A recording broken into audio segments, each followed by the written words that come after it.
Olá pessoal do nosso canal, estamos aqui hoje mais uma vez no nosso quadro Papo de Jurista, dessa vez para conversar com o professor Eduardo Fernandes Pinheiro, ele que pelo sobrenome aí é um parente distante, porque eu também tenho Fernandes no meu nome, e gentilmente nos concedeu essa sua presença aqui hoje para a gente estar falando um pouco da sua carreira profissional, da sua carreira acadêmica e de outros assuntos relacionados ao direito. Professor Eduardo, mais uma vez agradeço a sua presença aqui e já gostaria de começar te perguntando aí um assunto que nesse momento que nós conversamos aqui, nós estamos no mês de setembro de 2019 e a gente sabe que você é professor e nessa época muitos alunos procuram questão de TCC. Eu queria que você falasse um pouquinho sobre sua orientação de TCC, o que você espera de um aluno que te procura para ser se orientando em TCC, enfim, sua visão sobre esse assunto aí. Professor Marcos Túlio, muito obrigado pelo convite, é uma honra poder participar do Papo de Jurista. Bom, o TCC ele se mostra como uma oportunidade de engrandecimento intelectual. É uma oportunidade de o aluno absorver mais conteúdo do que aquele que ele angariou durante todo o curso, durante toda a sua formação acadêmica, optando por um tema específico, mas onde ele pode se aprofundar muito mais do que aquilo que ele viu em sala de aula. E também uma oportunidade de inovação. Inovação no sentido de buscar novos materiais, de buscar novas visões e de trabalhar com conteúdos que muitas vezes ele não teve a oportunidade de trabalhar durante o seu curso, durante a faculdade de Direito. Nós, como professores de Direito Penal, de Processo Penal, nós sabemos que nem sempre é possível ao acadêmico trabalhar com temas, por exemplo, relacionados à criminologia. O TCC é uma oportunidade muito grande de nós termos contato com esse material novo. É uma oportunidade de nós nos nutrirmos de outros conhecimentos, de nós nos nutrirmos de outras fontes do conhecimento. Então o TCC, ele é uma oportunidade, ele não deve ser nem visto como um momento de estresse, de preocupação, mas sim como um evento diferenciado no curso de Direito. Uma oportunidade que o aluno tem de se engrandecer como profissional, de entrar no mercado após a faculdade com novos conhecimentos, com novas visões, porque o trabalho de conclusão de curso permite essa discussão, permite uma visão diferenciada de diversos dos temas que o aluno vai trabalhar no seu artigo científico, como é no nosso caso, onde ele vai poder trabalhar com essa diversidade de assuntos. Então é esta uma oportunidade, ressalto, uma oportunidade de crescimento. Geralmente a gente indica para os nossos orientandos que eles optem por temas que eles tenham um pouco mais de afinidade, né? Às vezes algo que eles já estão acostumados a ver no trabalho, ou um tema que instiga mais a curiosidade deles em relação à pesquisa. E a questão da pesquisa na academia é algo muito importante, né? Até para a própria instituição, para o professor que orienta. Mesmo porque a faculdade é um local de produção científica. Essa é a nossa finalidade, não é? O curso de Direito ele tem que tomar um cuidado muito grande de não se tornar um curso absolutamente técnico, um curso visando tão somente decorar leis, muitas vezes se confundindo como um cursinho. A universidade não tem essa finalidade. A finalidade da universidade é produção científica, é produção de conhecimento. E falando em TCC, qual que foi o tema que você fez a opção na sua época de estudante? Quando eu estava na faculdade, eu já trabalhava num escritório criminal e eu tinha tido uma afinidade muito grande na faculdade com temas de nulidades. Por conta da atuação já como estagiário e depois no estudo que eu tive durante a faculdade, eu optei por falar sobre a súmula 330 do STJ. A súmula diz que se a denúncia ela vem amparada por inquérito policial, é desnecessário nos casos em que há crime funcional, crimes cometidos por funcionários públicos no exercício de suas funções, que seja oportunizada à parte denunciada a defesa disposta no artigo 514 do Código de Processo Penal. O STJ nessa súmula disse: Havendo denúncia amparada em inquérito policial, essa defesa do artigo 514 ela é dispensável. No meu tema de TCC, eu fiz a análise dessa súmula e se ela é compatível com a nossa Constituição Federal. Mesmo porque haviam muitos entendimentos no âmbito do Supremo Tribunal Federal naquela época de que tal súmula não se compatibilizava com a ampla defesa. Segundo os entendimentos dos ministros do Supremo Tribunal Federal naquela época, afastar esta possibilidade defensiva tornava a ampla defesa curta defesa. Então eu fiz um debate justamente sobre a análise dessa súmula, dizendo qual era o seu sentido, qual era o seu objetivo, qual era o posicionamento da Corte da Cidadania, e fiz um debate do posicionamento do STJ com o posicionamento que até então era adotado pelo Supremo Tribunal Federal.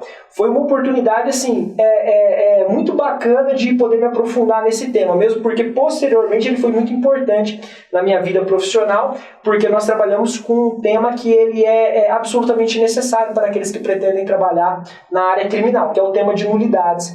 Então eu acabei trabalhando justamente essa situação, se o afastamento dessa possibilidade defensiva, embora embasado num entendimento sumular do STJ, poderia gerar a nulidade processual. Então na faculdade eu acabei fazendo um trabalho de conclusão de curso justamente nesse sentido. Um tema também relacionado à questão do procedimento aí no processo penal, que a gente trabalha na disciplina de processo penal 2. E a gente sabe que o procedimento comum ordinário no Brasil, ele não tem esse mecanismo aí como tem no procedimento dos crimes funcionais. Você tem o oferecimento da denúncia e logo em seguida o ato é o de juízo de admissibilidade pelo juiz, seja rejeitando a denúncia, se tiver lá os requisitos do 395, ou recebendo a denúncia. E aí, na sequência, citação para a resposta à acusação.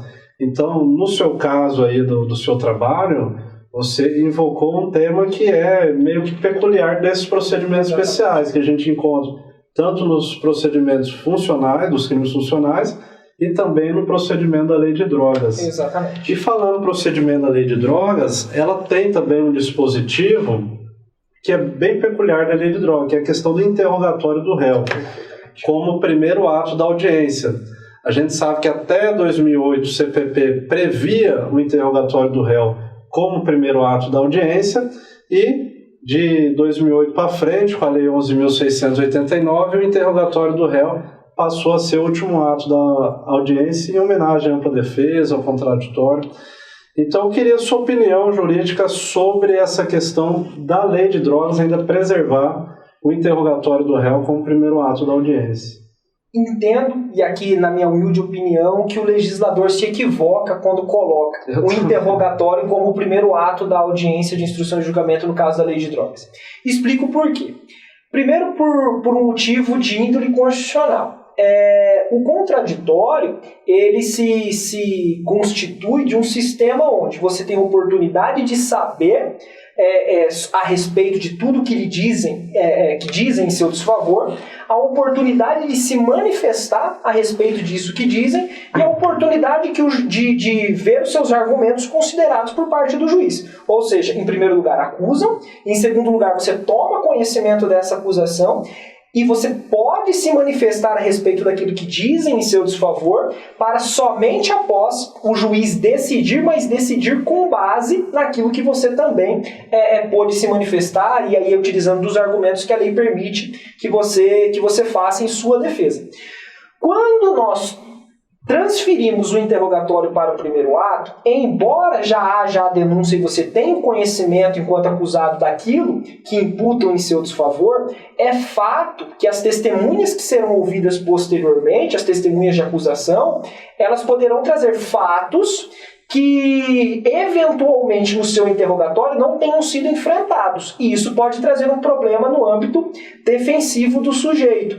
Então, neste caso, seria conveniente, seria constitucionalmente legítimo, primeiro nós ouvirmos as testemunhas de acusação, notadamente, somente após a realização dessas oitivas e da realização de todos os outros atos instrutórios, passarmos ao interrogatório. Pois no interrogatório, na autodefesa do sujeito, ele vai poder se manifestar sobre todos os aspectos da denúncia, notadamente aqueles que tenham sido confirmados ou não por ocasião da oitiva das testemunhas de acusação.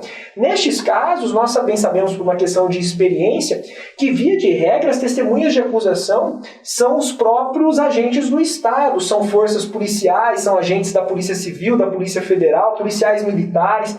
Ou seja, é fundamental nós garantirmos que o interrogatório seja feito após a oitiva de todas essas pessoas, pois as testemunhas de acusação, notadamente, poderão trazer fatos que muitas vezes não tenham sido ditos de forma direta na denúncia, portanto não tenham sido enfrentados por ocasião da defesa preliminar, da defesa prévia, e que é fundamental para um juízo adequado, para um juízo final por parte do juiz, que você leve em consideração e tenha a oportunidade de enfrentar. Se nós não garantirmos ao sujeito a oportunidade de enfrentar todos os argumentos que tenham sido lançados em seu desfavor, nós prejudicamos a sua defesa, nós prejudicamos o seu contraditório. Então, neste ponto, em particular, eu entendo que a lei de drogas ela se equivocou ao transferir em colocar o interrogatório como primeiro ato da audiência de instrução e julgamento. Perfeito. Eu queria que você falasse agora, Eduardo, um pouquinho sobre o início da sua carreira profissional. Aí, a gente já viu que você optou pelo tema de TCC, a súmula 330 do STJ, e na sequência veio a colação de grau, e após a colação de grau, o que você passou a trilhar de caminho dentro do direito? Bom, após a minha colação de grau, após a minha formatura, eu dei sequência a uma jornada que eu tinha iniciado 2 anos antes. Nos 2 últimos anos da minha faculdade, eu ingressei em um escritório de advocacia criminal em Cuiabá, onde eu estagiei por todo esse período, e assim que eu me formei, eu já ingressei nos quadros de advogados daquele escritório. Embora houvessem diversos tipos de causas, efetivamente a maior quantidade eram de causas criminais, e particularmente eu, no exercício das minhas funções, era responsável em especial por esses processos criminais. Então, me formei e de imediato ingressei na advocacia criminal, onde atuo até a presente data. Até hoje, na realidade. Após eu me formar, tive a oportunidade de trabalhar com diversos tipos de processos criminais, em situações de diversos tipos de acusação, de diversos crimes, diversos procedimentos. Tive a oportunidade de atuar em juizado especial, no primeiro grau, em tribunal de justiça, na justiça estadual, na justiça federal.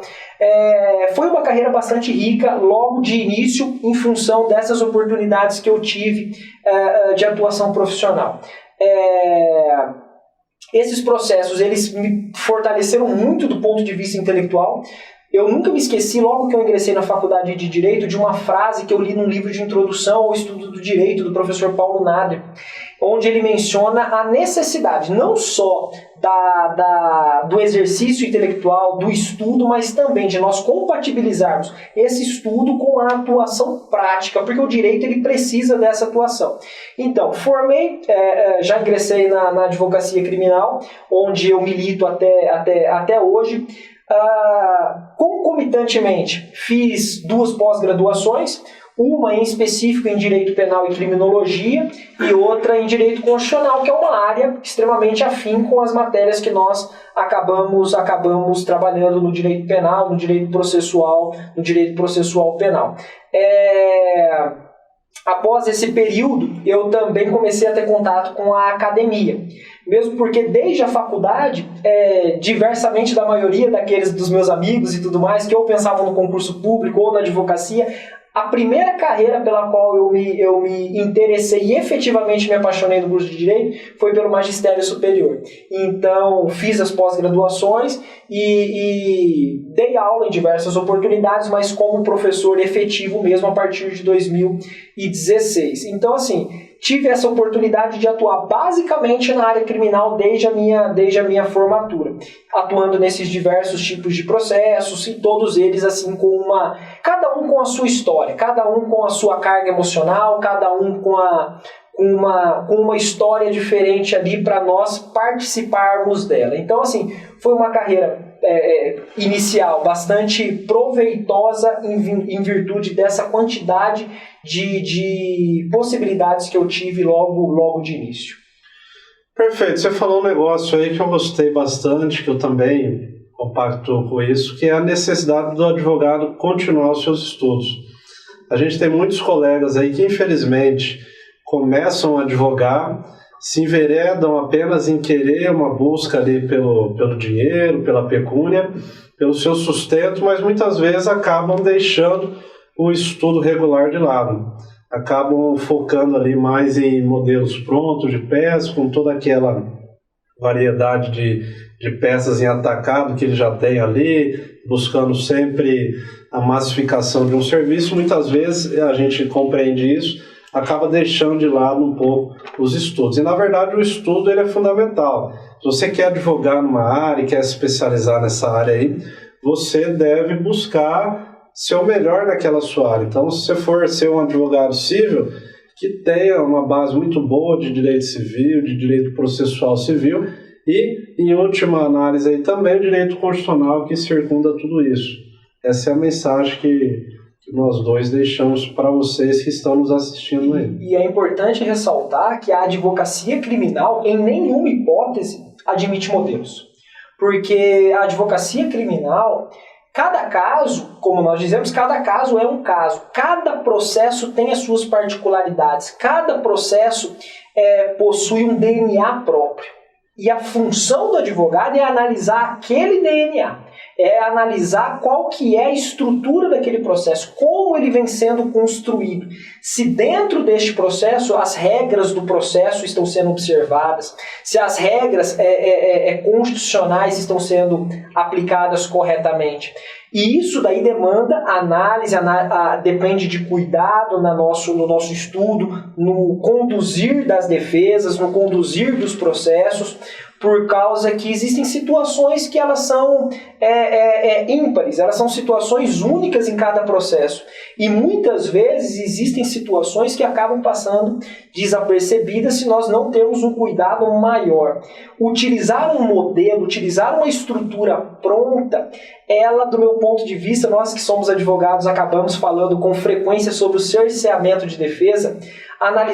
Trabalhar a partir de modelos, nós temos o cerceamento de criatividade, nós temos o cerceamento da nossa principal virtude, que é de justamente analisar o processo de modo artesanal. E nós temos que analisar cada processo com cuidado, com afinco, justamente para que todas as possibilidades defensivas elas sejam garantidas, sejam aproveitadas por nós, advogados, para garantir os interesses de um sujeito que está numa posição de inferioridade, para dizer assim, em relação a todo o aparato estatal. Um Ministério Público acusando, um Poder Judiciário analisando aquele caso com todo cuidado, porque a ampla defesa ela não é garantida somente pelo juiz. A ampla defesa também depende do adequado agir do advogado. A ampla defesa também vai ser garantida, em primeiro lugar, pela boa atuação profissional. Por isso que, em termos de advocacia criminal, modelos não são cabíveis. Perfeito. E aí, então, nesse período de 2016, você ingressa no magistério, efetivamente, como professor titular, vamos dizer assim, exatamente, na Univag. E como tem sido essa experiência como professor? O que você... Porque eu já ouvi algumas vezes você falando que tinha uma certa dificuldade no começo, antes do magistério, de questão de timidez, de falar em público. Como, primeiramente, você superou isso? Foi antes de entrar no magistério ou já foi no curso mesmo, no exercício da profissão? Na realidade, professor Marcos Túlio, eu faço questão, desde o primeiro dia de que eu pisei na universidade na condição de professor, de ressaltar essa história. E eu conto isso porque essa dificuldade que eu tive, que é a dificuldade da timidez, da ansiedade, da preocupação, de se expor ao público, querendo ou não, o nosso trabalho ele é avaliado todos os dias, em cada aula, ele é avaliado por todos os alunos, por toda a coordenação, pelos outros colegas, nós somos vistos. E isso, para mim, há algum tempo atrás, era inimaginável que eu era capaz de enfrentar essa situação. Antes mesmo de aparecer a oportunidade de ingressar na faculdade como professor, tendo em vista o meu sonho e sabendo da minha condição de timidez, da minha condição de ansiedade, eu procurei ajuda profissional. Fiz e faço até hoje terapia com uma psicóloga, que dentre as várias situações que nós trabalhamos em uma sessão, nós trabalhamos também a questão da timidez. Mas por incrível que pareça, as pessoas pensam que nós vamos sair de dentro de um consultório de um psicólogo com todas essas situações superadas, mas não é assim. O que eles te dão são um combustível, te dão os elementos para você conseguir conduzir uma situação onde você vai estar com uma situação de estresse, de preocupação, em virtude dessa exposição. Durante os meus primeiros meses, e foram meses, não foram dias, foram os primeiros meses do magistério, cada dia tinha que matar um leão por conta dessa questão da timidez. Havia muita questão de insegurança, mas com o passar do tempo, isso nós vamos conseguindo vencer. Isso se torna algo tão frequente em nossa vida, e nós passamos por tantas situações que a gente passa a confiar em nós mesmos, nós passamos a confiar em nós mesmos, nós passamos a ter um sentimento de autoestima muito maior quando nós vemos que o estudo, o trabalho, ele trouxe resultados para a gente. Então, eu trabalhei muito isso antes de ingressar no magistério, e durante a fase inicial foi também um exercício muito intenso para a superação disso. Mas também é importante dizer, porque nós como professores trabalhamos com o público. Nossa atividade profissional é todos os dias lidarmos com uma quantidade muito grande de alunos, muitas vezes. Há turmas onde nós temos 40, 50 alunos em sala de aula. Então, no início, eu precisei superar isso. Quando eu pensava que eu já tinha superado toda essa situação e eu não tinha mais qualquer receio de dar aula ou de participar de qualquer tipo de evento público, eu comecei a advogar com um pouquinho mais de frequência no Tribunal do Júri. E novamente eu passei a me deparar com a situação do enfrentamento do público, mas dessa vez uma situação diversa, porque agora eu já não estava mais diante somente de alunos, mas eu estava diante de juízes, de promotores, e embora eu tivesse já atuado no júri anteriormente, quando eu passo a atuar após a condição de professor, isso trouxe novamente para mim uma certa situação de preocupação.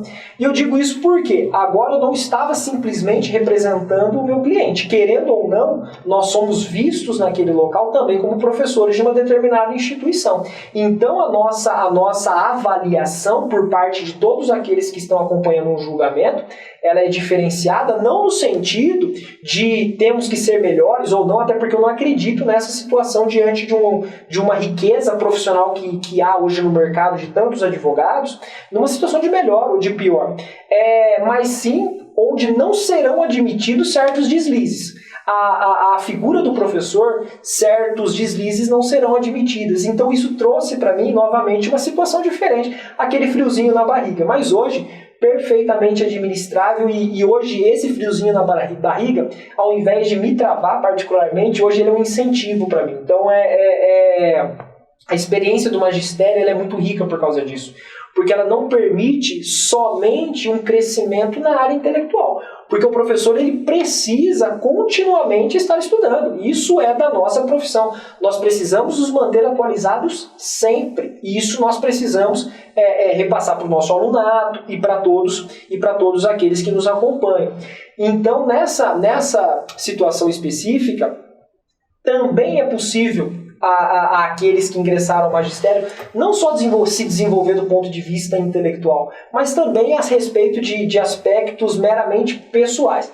Para mim, a experiência pessoal ela foi absolutamente rica, no sentido de ter mais contato com pessoas, de ter contato com uma diversidade de pessoas muito grandes.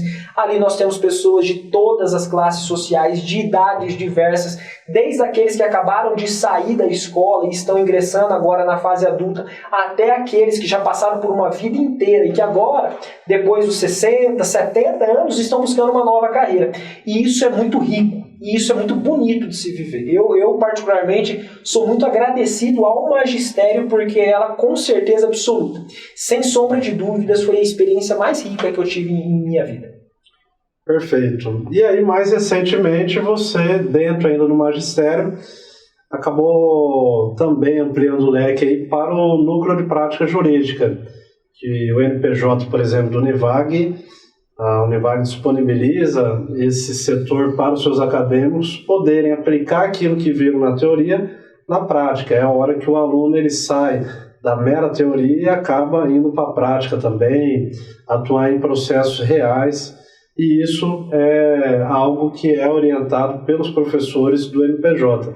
Você, na condição de professor orientador, o que você pôde analisar aí nesse período que você está lá, as suas impressões, o que você acha que o aluno deve ter de atenção em relação à condução de um processo quando ele é estagiário? Na realidade, o NPJ, ele chega em um momento da vida acadêmica do aluno onde ele já está numa fase de transição. Ele já passou do meio da faculdade, agora ele passa para a fase final.